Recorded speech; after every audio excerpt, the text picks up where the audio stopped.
Yes, but I say that Robin is.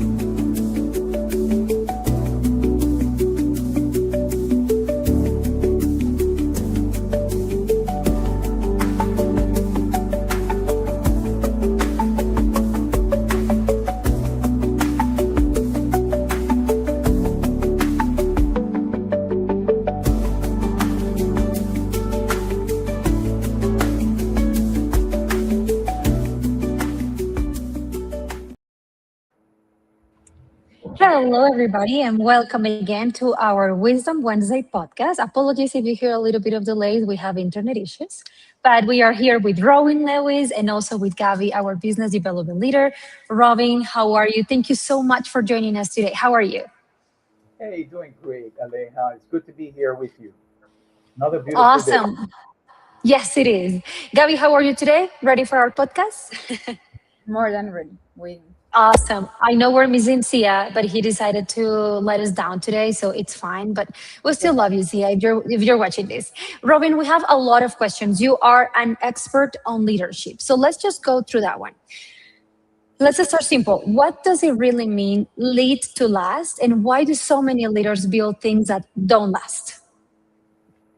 That's a great question. So, what I mean by lead to last is you're building something that it goes beyond you. It can operate without your direct involvement. So, in other words, you're building something that can grow and that can scale and that can continue on without you as the leader having to be there or you as the business owner having to be there.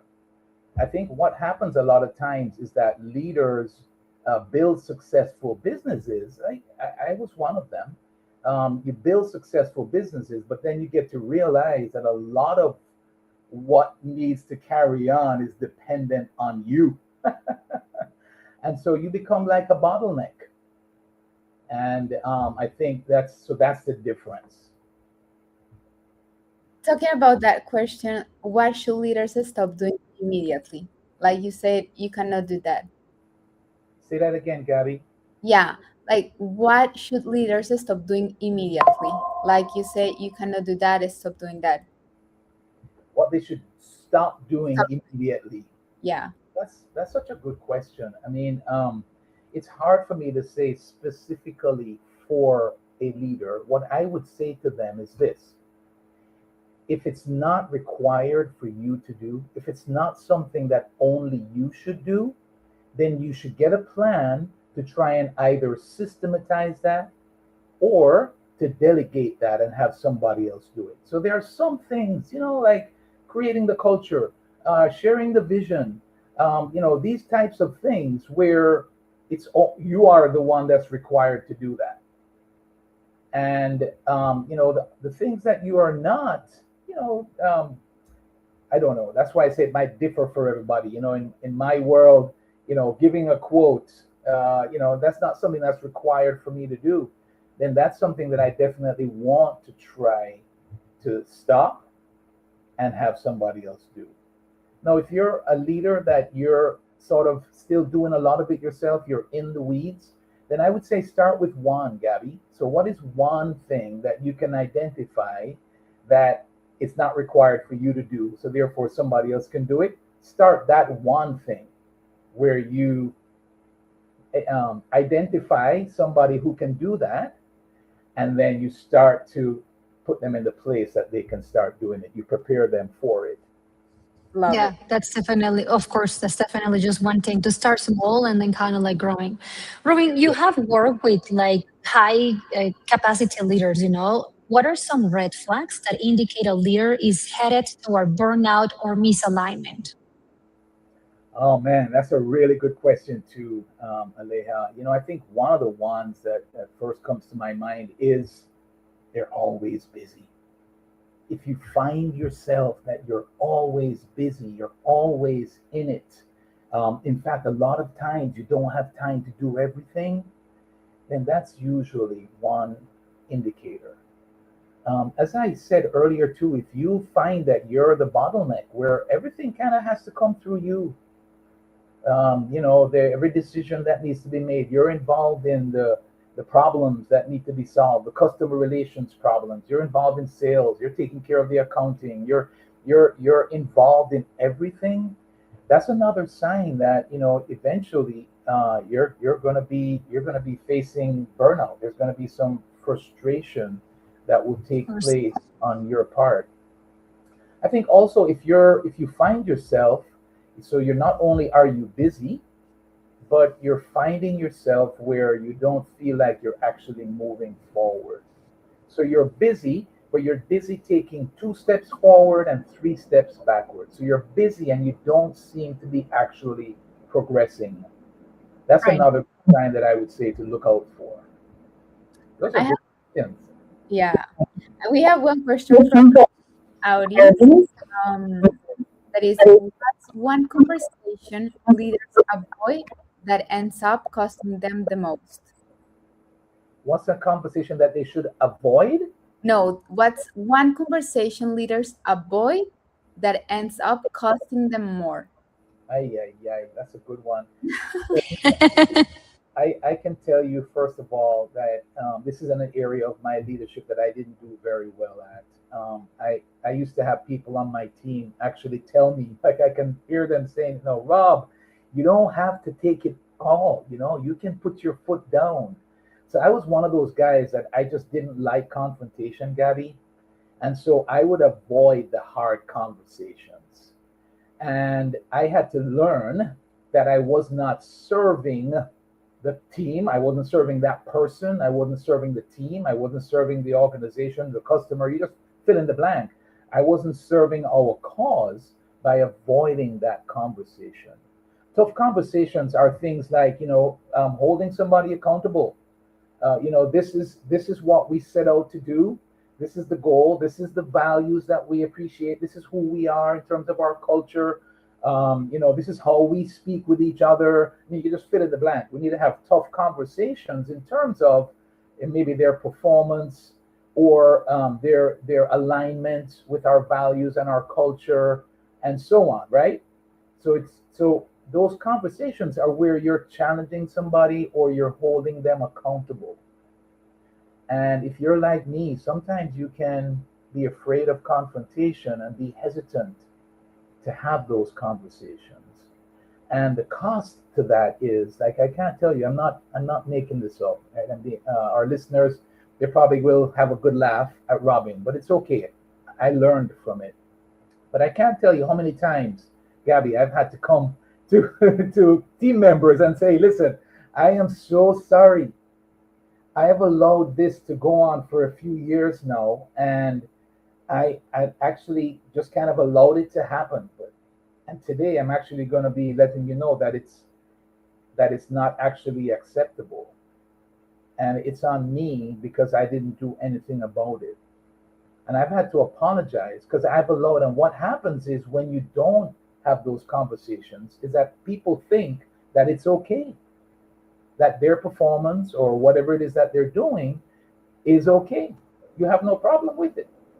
And then in the long run, that affects your other people that are around them. Why are they allowed to do that? Why are they doing that? Like, I am putting in my hard time, effort, strength, energy, focus, skills, and this person over here is just getting away with doing, whatever that might look like. You get the point. And that's Right. the issue with the team. Um, I have noticed there are different type of leaders in organizations. Some of them focusing heavily on results, on speed, others prioritize people and culture, and I think few are very vision driven. So, in your experience, which type of leader tends to build organizations that truly last? Like, which type of leader do you think like this one is going to be perfect for the team? That's another great question, and I'm sure we can have debate over that. I'm going to give you my opinion on it, but I think culture is the main driver. I've heard somebody say that culture eats vision for lunch, and so vision is very important. And I think it starts there. Vision is where we're headed, right? Culture is how we think, act, and interact. So it has a lot to do with whether we're going to accomplish the vision and how we go about it. And so I think, somebody who is looking to build a business to last, there are a few things to consider. One is the development of people, right?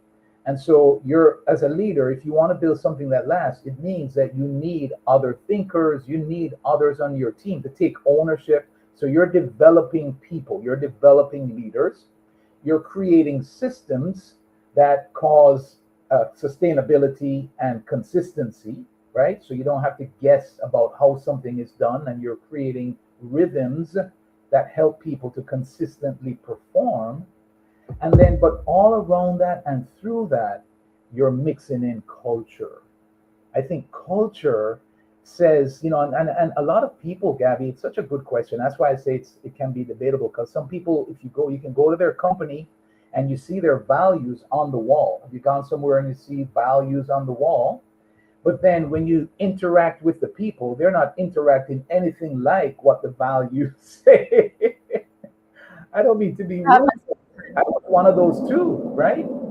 And but I think what happens is when the values can match the people, then you don't have to micromanage.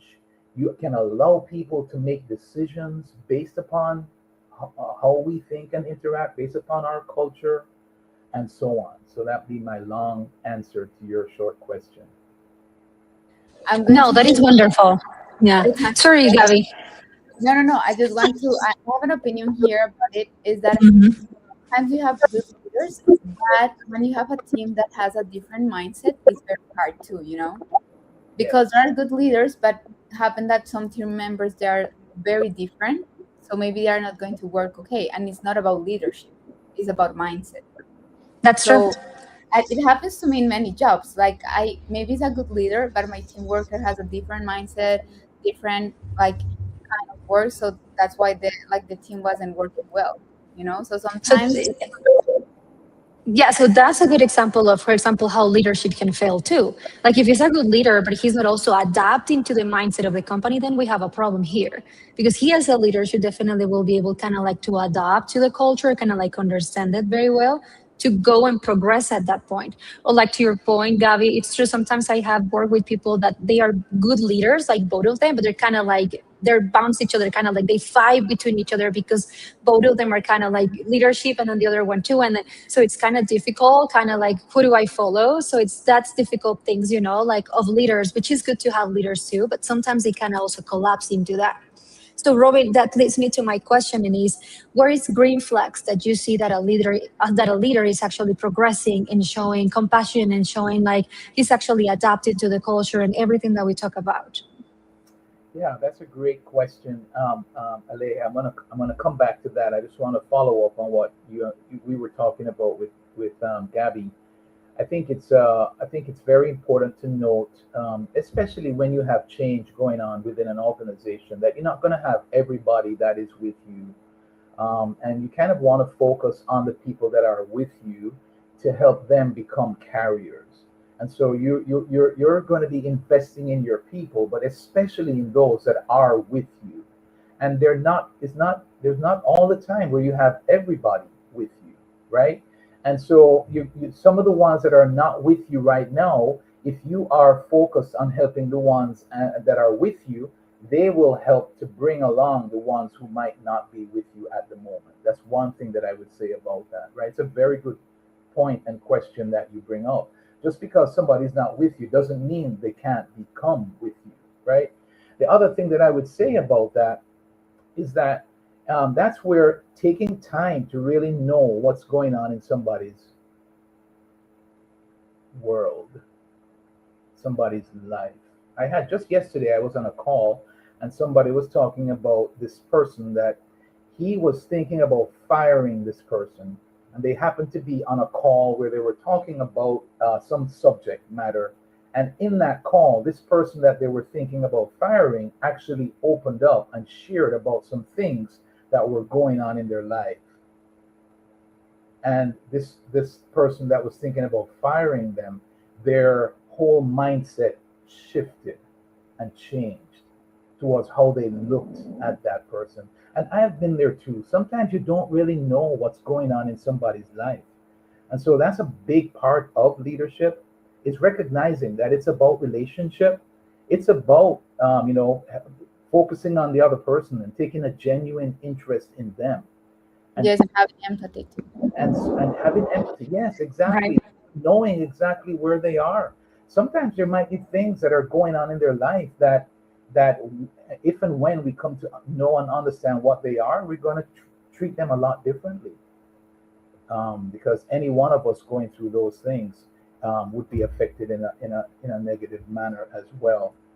Um, so I hope that helps. Um, the Aleja, you were talking about Yes, green flags. So we talk about red flags for leaderships. Now on the opposite side, the flip side, what are some green flags that you're saying, oh, this leader is progressing. He got it clear. He's actually leading with enthusiasm, with empathy, with everything. What are those signs or flags?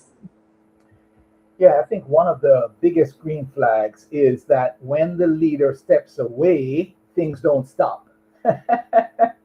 And so if you have a leader that can step away, like when I got to a place in my leadership where I could step away and not worry about how things were going, that's a good sign, right? So that's one that I would clearly share.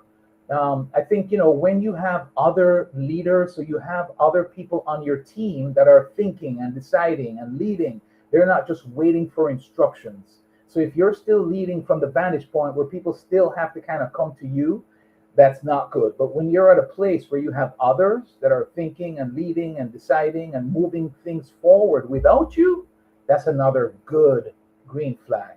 When you have good culture, like I was saying, so people know what matters. And so there's clarity. That's another good green flag. When people have clarity about what really matters and who they are and how they operate and what they're about. I think that's another good green flag. But just generally, I kind of said it before, but when you have systems in place, you have good leaders in place, and things can go on in a consistent way without you. That's a good. Those are good green flags. Awesome. Thank you, Robin. We have a question from the audience, and this is from Gordon. He wants to know, what do you look in a young leader? Say that again. What do you look in a young leader? What do I look for? For what do you look for in a young leader? Yes. That's such a good question, Gordon. I love it. And that's one of the areas, by the way, I think anybody that's looking for somebody, right? Like CTI staffing helps people with that. What are you looking for? I think the more clear that you can be about that, first of all, the better, right? And there are a couple of things that I've learned. First of all, I'm looking for somebody that's competent. I'm looking for somebody who has won. In other words, they have demonstrated that they're a winner, right? They are productive. I'm looking for somebody that's hungry. They're motivated. I remember once hearing from John Maxwell, there was a question and answer thing where I was a part of, and somebody asked him the question, like, how do you motivate people? And I loved his answer. It kind of hit me, it resonated with me. He said, first of all, I start with people who are already motivated. I'm not looking to get people on that I have to try to motivate. And I agree with it. So I'm looking for people that are hungry. I think the other one, Gordon, that I'm looking for in a leader is I'm looking for somebody who is teachable. In other words, they're humble. They don't feel like they know it all. They're competent. They're highly competent, yes, but they also recognize that they don't know it all, and so they're looking to learn. They're humble. They see that they're a part of a bigger picture, and they respect and appreciate others, and they want to learn more. And then the last thing that I think is you talk about leadership. It's an obvious one, but I think it's important to mention is they interact well with people. Like leadership is about people. Are people following them? Yeah, what? You're the leader is kidding himself if he looks behind and he sees nobody following. He's not a leader. And so you want to look and see How are they working with Right. our people following? That's such a good question, Gordon, and I'm sure you might have some that you could add to that. But those are some that Aleja, that I would suggest that he consider. I have a point. I've noticed, like, I believe a true leader legacy is the positive impact they leave on their people, like just on the numbers they achieved or the results. So, in your experience, what kind of legacy should leaders be intentionally building every day, more than numbers? What kind of legacy should leaders be intentionally building every day? I think that's what I heard the question, right? Yes. Ah, such a good question. I love that question because, especially, like, that's the leader that I want to work with. I want to work with that person who is more interested in making an impact, making a difference. I think legacies, there are a couple of things that come to my mind with that. Number one, you've heard the saying, legacy is not what you leave behind, but what you leave in people. And so I think a part of creating a legacy is what you leave in people. So that's mentorship, that's leadership guidance, that's development. And so you're pouring into people to help them to become great leaders themselves. And that continues. And the truth is that leaders actually multiply themselves because leaders share with others. They multiply what you're pouring into them. So that's one way that you're going to create legacy, is by being intentional about who it is that you're pouring into, and then with clarity about what you're pouring into them. So what is important to you? What do you think is good to help people to actually become great leaders and to live into their potential, right? To become the best version of themselves. I think a leader's greatest challenge or goal is to bring the best out of the people that they're leading, right? And so you get clarity around what it is that you're going to pour into them, and you be very intentional about pouring into them. And then as you do so, you're also creating the culture and um, the systems that would allow what you're doing to carry on way beyond you. And I think that's what legacy is all about. Yeah. Let me pause for a moment, Gabby. Did I answer your question? More than good. I love it. You answered. Thank you, Robin. We have a question, but it's more related to the fears as a leader. So, what are those fears that leaders don't talk about, Robin? That everything looks so good externally, they're super strong, they're super calm, they got it all under control, but inside they're kind of like anxiety, sometimes panicking, sometimes struggling with obviously personal things. What are those fears that leaders don't talk about? So let me ask you: do you ask these good questions each time on each show? Every time I would just stay with Gabby, 2 hours figuring out this question. These are good questions, and these are real questions. I think you're serving your listeners with these questions because that's real. I think, I think for me, one of the things that I feared or was concerned about, and I probably didn't talk about it a whole lot, is, am I qualified to take our team to the next level? Do I have what it takes? Am I going to hold my team back, or am I the one that can actually take us to that next level? I think that's one of those things, and that's one of the things about leadership that you cannot, like, I had to do it scared. I made mistakes. I made a lot of mistakes along the way in doing that, and my encouragement to that leader who might be having that same thought is that you have what it takes, and the fact that you've gotten to where you are right now says so. But the only way you are going to go to that next level is to step out and put yourself in an uncomfortable situation. And you're not going to be the best when you do at that new level. But when you step out, you'll get better. You'll make some mistakes along the way. But with each mistake, you'll become that person. So I share it, and then I also give an encouragement, Aleja. One other thing that I would say, and I see it a lot, you probably see it too. There's some of you listening to me that might feel this way. that I think the other thing is that we're afraid of letting go. We feel like maybe if we're not involved in it, we might become irrelevant, or if we're not involved in it, maybe it won't get done as best as it would have gotten done if I was involved in it. And I think we're afraid of letting go. We're afraid that people might outshine us. We're afraid that we might no longer be needed. And wouldn't that be a good thing? Wouldn't that be a good Yeah, thing? that's true.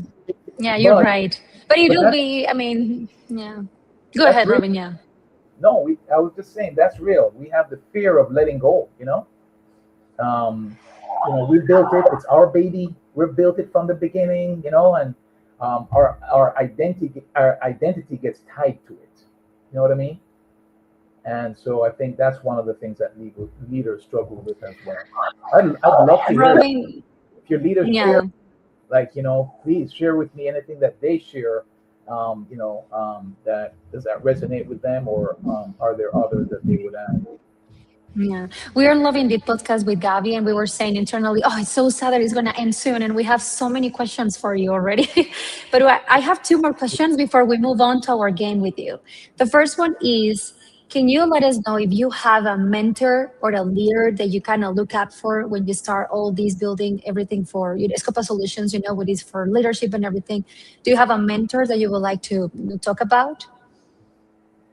Well, without hesitation, I think the person that's had the most impact on my life, like that, like outside of my faith, outside of my parents, because both my parents were very involved, and it helped to make me the person that I am today. But in terms of my leadership, without hesitation, it's John Maxwell.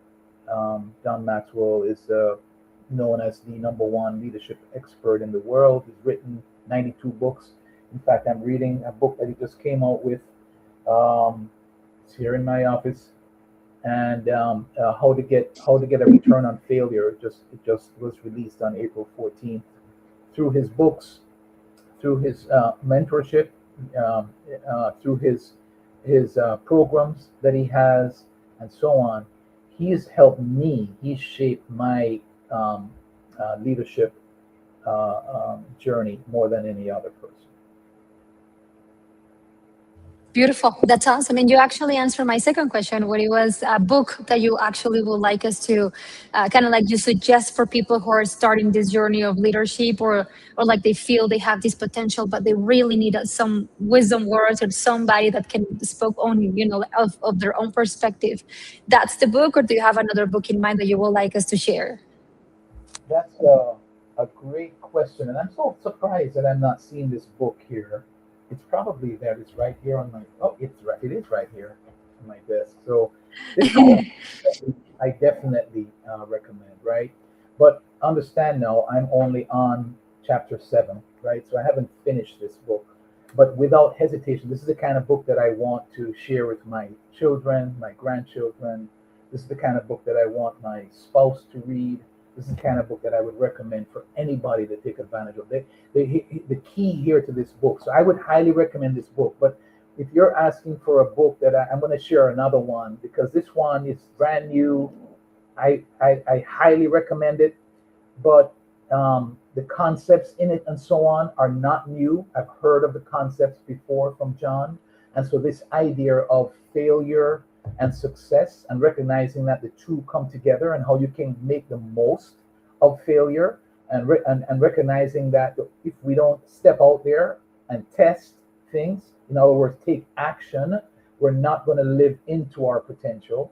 But it's the taking the action, is understanding that we are going to fail, we're going to fall, but then that doesn't define us.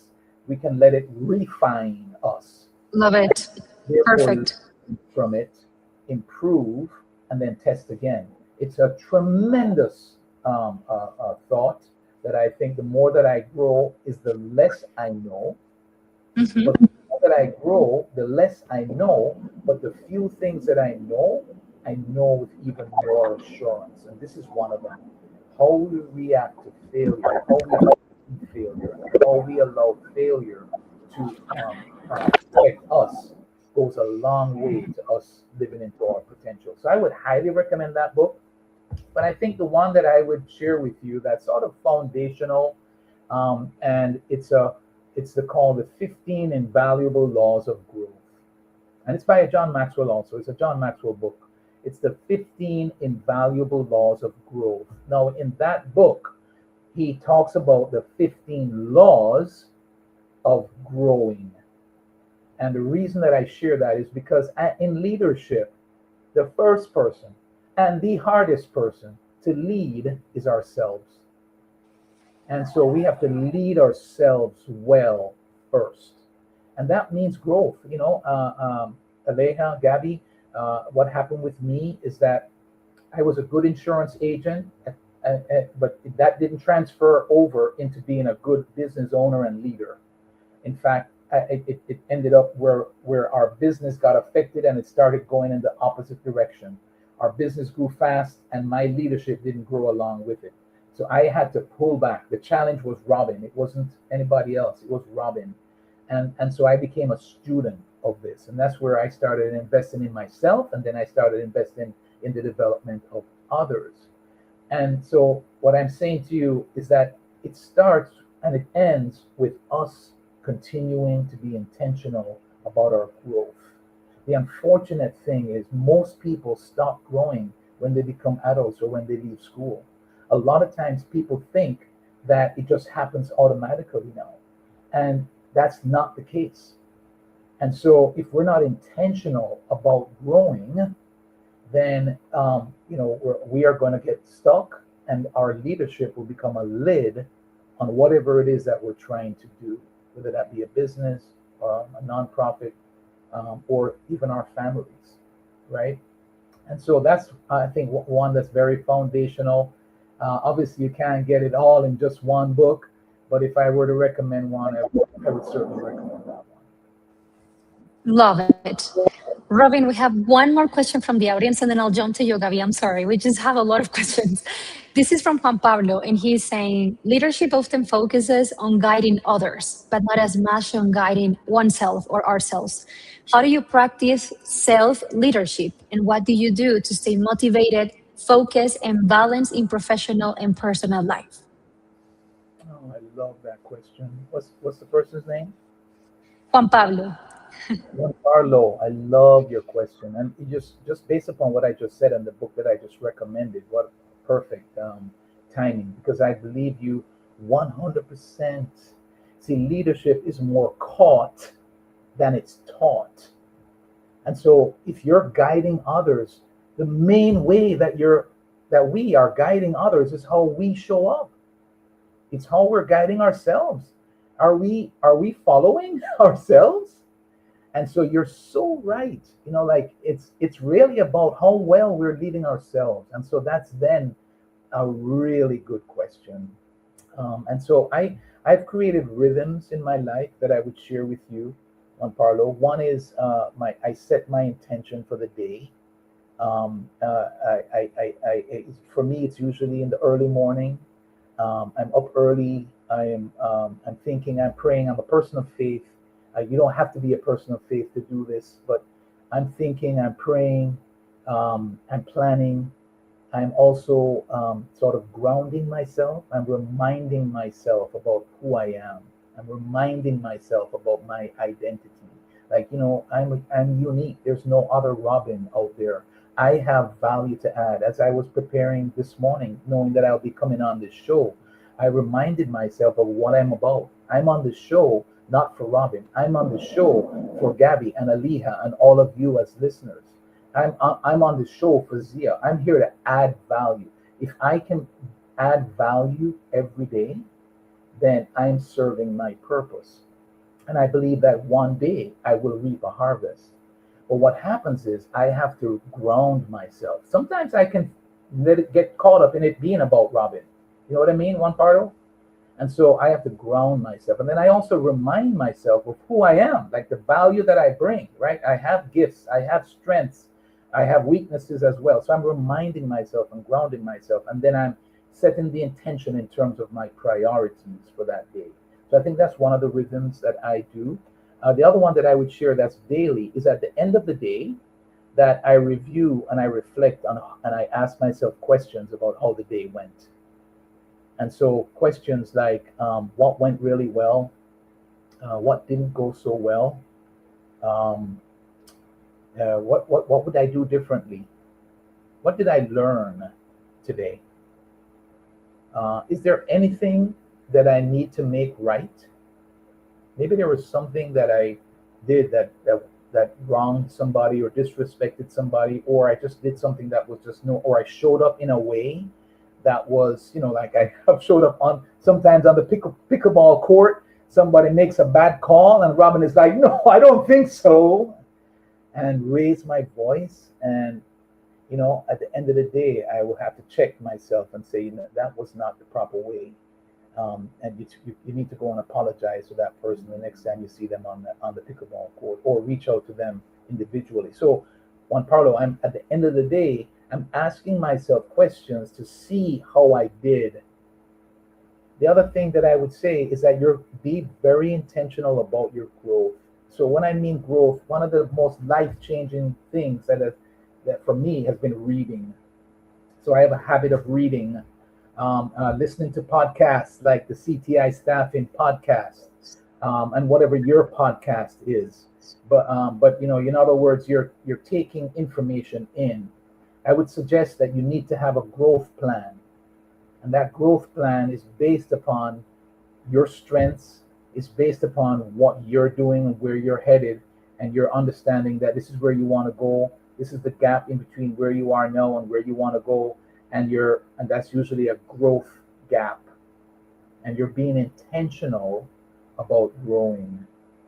And those are some of the things. So you want to create rhythms in your life. I think, Aleja, yeah, I have a weekly rhythm. I have a monthly week rhythm, a quarterly rhythm, and I think experience is not the best teacher, but evaluated experience is. And so you want to take the time to evaluate. A lot of times we can go through our days, and in our society we're so busy. We go from one task to the other. And oftentimes what happens is we can go, and if we don't check ourselves, we can be doing the same things over and over and over again without making any change, right? And I got to pause there because I'm saying too much. No, you're good. It's just that we have a game, and then after the game, we have another good question for you. So, Gavi, go ahead. Now we are enjoying, don't worry. So this game is like, what do you prefer? No thinking, just choose. So Wi-Fi down or coffee machine broken? Wi-Fi down or coffee machine broken? Yeah. Coffee machine broken. Okay. Monday morning or Friday 5 p.m. crisis? Say it again. Monday morning or Friday 5 p.m. crisis? Oh, Monday morning. Really? Okay. Yeah, I prefer not to go into the weekend like that, like, Yeah. wow. With a bad energy. Serious boss or funny boss? Combination. Oh, you have to choose one. Serious boss or funny boss. Oh, But yeah, that's a yeah. good one. Huh? Combination is good. Combination is good. If I had to choose one, of course I want to be serious, right? I want to I want to make a difference. I want to make an impact. But I think we can't be too serious and take ourselves too seriously. Yeah. Sweet or salty? What was the first one? Sweet or salty? Quick or salty? Sweet. Sweet. Yeah, sweet. Sweet or salty? Yeah, salty. Me too. I love salty food. Yeah. Plan everything or go with the flow? Plan. Okay, you don't want to go with the flow Yeah. anytime? No, You can sometimes. start with the plan and then go with the flow. I agree. That's amazing. That's me when I'm traveling. Like I need to have a plan. I need to know what I'm going to, and then we'll just go with the flow. And the last one, dogs or cats? Dog, without a doubt. Me too. Cats are too much of a princess and queens for me. Me too. I love dogs too. Not to anybody who loves cats. My wife prefers Yeah. cats, but Awesome. Robin, thank you so much. We have just one last question, but this is important and then we're done. Yeah. We have a question from Natalia, and she's asking, is there a good way that you will suggest to communicate the leadership team to reevaluate some cooperation values that doesn't resonate the company members anymore? Oh, that's such a good question. I think, you kind of have to get together, Natalia. I would suggest if you can get together off-site, get together off-site. Like, I don't know how many leaders that you're talking, but it doesn't really matter. The leaders, that's where it all starts. If the leaders are not on the same page, you kind of need to get to a place where you can get there. And then what happens there, a lot of times you might need somebody to come alongside you and help to facilitate that, because what happens a lot of times is that there, if you don't have honesty in those conversations, you don't if people don't feel like this is a safe place, if people feel like maybe they've said it before but it hasn't been listened to, which happens a lot, unfortunately. So in other words, there are dynamics there, Natalia, where it might help you to have somebody who's not a part of the organization to help facilitate that, to try to get to that place where you can have uh, um, you know free conversation with people, where you can speak your minds.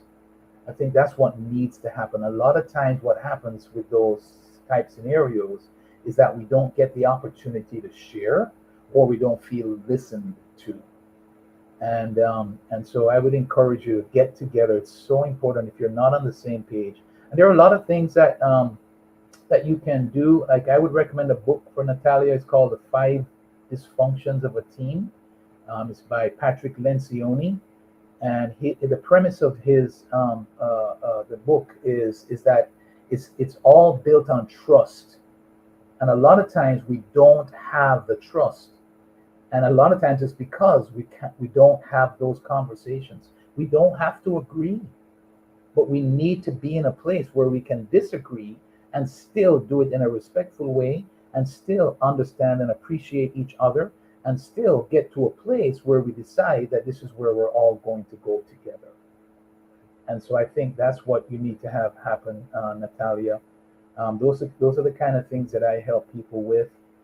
That's a major issue, and but it's solvable, and I hope that helps. Thank you so much, Robin. Thank you so much for this amazing podcast. I think the time flies super, super fast. Like, I can't believe already 45 minutes. Thank you so much for this time, for your guidance, for everything. The guys that are looking at us on Instagram, LinkedIn, Facebook, YouTube, please don't forget to follow Robin on his LinkedIn. You have this amazing program as well. You can set up a link with him and get, some leadership, mentorship with him. So please go ahead and follow him. He's a great at that. Thank you, Gabby, for your questions. Thank you, everybody, for all the comments in all our social medias. We have more webinars coming soon. Don't forget to join us. We are so happy to see you all. Thank you, Robin, and then have a wonderful rest of your day. Thank you, guys. I enjoyed it. Thank you, guys. Bye. Bye.